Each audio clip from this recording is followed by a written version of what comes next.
had an ever-increasing difficulty in passing urine, so that I was getting up at night something like up to 3 or 4 times, maybe even more some nights, and having to go into people's front gardens for pee now and again. Always made myself very aware where the nearest toilets were. So it was inconvenient, and particularly if you went to theatres and or on long journeys, you always had to organise yourself. There were problems with travelling, particularly driving. It wasn't quite so bad if you're in the country where you could stop, but in built-up areas it was really quite a problem. I had to go to the loo a lot during the night, about 6 or 7 times a night, and very often there was just a little dribble, and the whole thing was very unsatisfactory, really. He'd disappear after the toilet, or if we go to a restaurant, and it's ages before you came back, where he just couldn't go properly, and then he'd come and sit down and start on the meal, and then he'd have to get up and go back to the toilet. So in the end, you stop going places.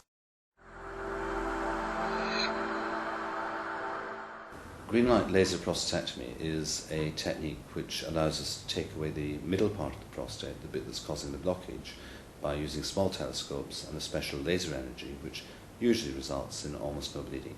And for most men, the procedure is relatively pain-free. They will take painkillers for maybe 1 or 2 days after the operation, and for nearly all men, they're fit to go home on the same day as the operation. For probably about 50% of the men, we can even send them home without needing a catheter draining the bladder. So it has a number of benefits over the previous technology.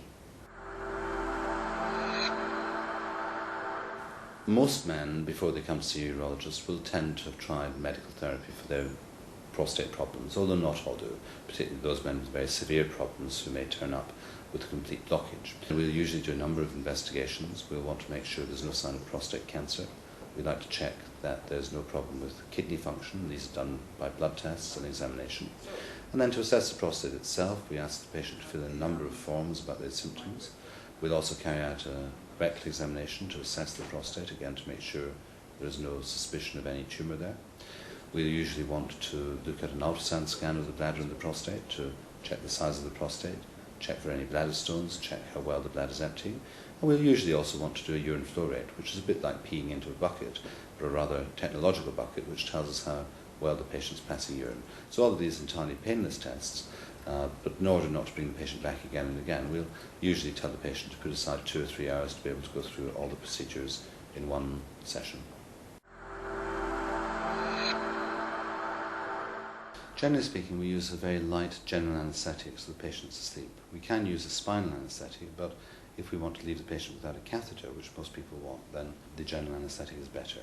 So we lie the patient on the operating table, we take a small telescope, we pass that through the penis, inspect the prostate, inspect the bladder, and assuming we don't find any surprises, we then take the laser and essentially core out the inside of the prostate using the laser. A little bit like imagining coring an apple from the inside but leaving the outside part of the apple intact. At the end of the operation, we make sure there's no significant bleeding.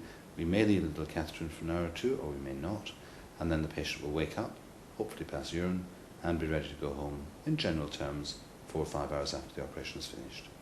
I've had a GreenLight laser to actually remove part of my prostate, and that was about an hour ago, and I feel fine, thank you very much, and there's a slight tingling down below, but apart from that, everything's fine.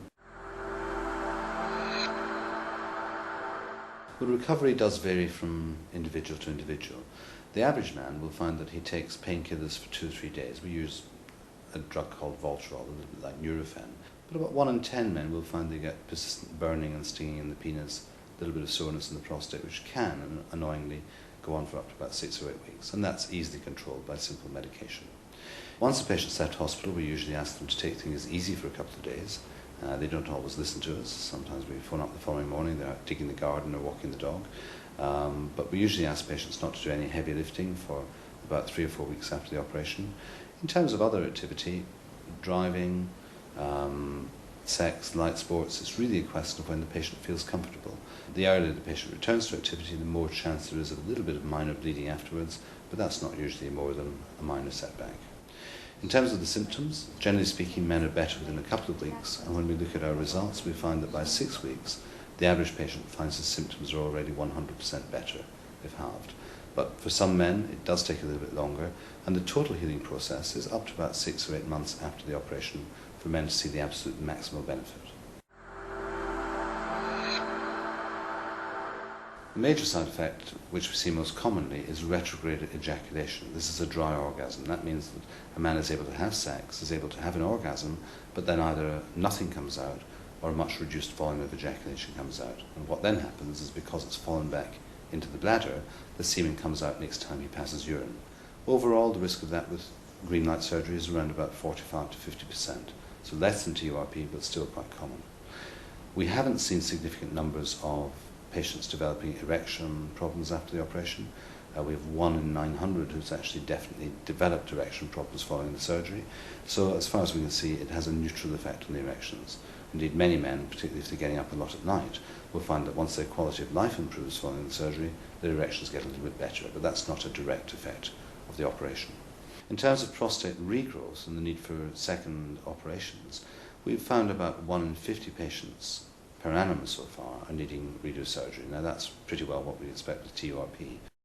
After the operation, I couldn't believe how well I felt. As far as I can remember, I went into theatre about 11 o'clock in the morning, and I was out of hospital by 5 o'clock the same day. I think I had a catheter in for less than 2 hours, and I felt fine. And the following day, I could not believe how little trauma or pain that I experienced. I didn't have any real pain at all. I'm peeing much more forcefully, it takes much shorter time, there's very little difficulty at the end of urination, I don't have to keep standing there to see if any more is going to come. There's still bleeding, but that's minimal now. That's been going on for 3 weeks, but it's now reduced, so that at the beginning of the urine sample there's a small amount of blood. I had a general anaesthetic for the procedure, and after I came through I felt a mild discomfort, but only mild, and I was able to go away that same day, about 2 hours after coming out of the general anaesthetic, and the next day I felt fine. Whenever we went anywhere, we were looking for a toilet. I know he's got to know where the toilet is, you know, but we don't have that problem now. We can go out for hours, and he doesn't have a problem, and it's wonderful. Well, it means I'm able to go to the theatre again, which I didn't do before for fear I wouldn't get to the interval, and the cinema again. I'll go to social functions without having to keep continuing to excuse myself, and to be able to sleep through the nights. I think after about 7 or 8 weeks after the procedure, I felt for the first time for quite a long time that I was in control of my bladder rather than it being in control of me.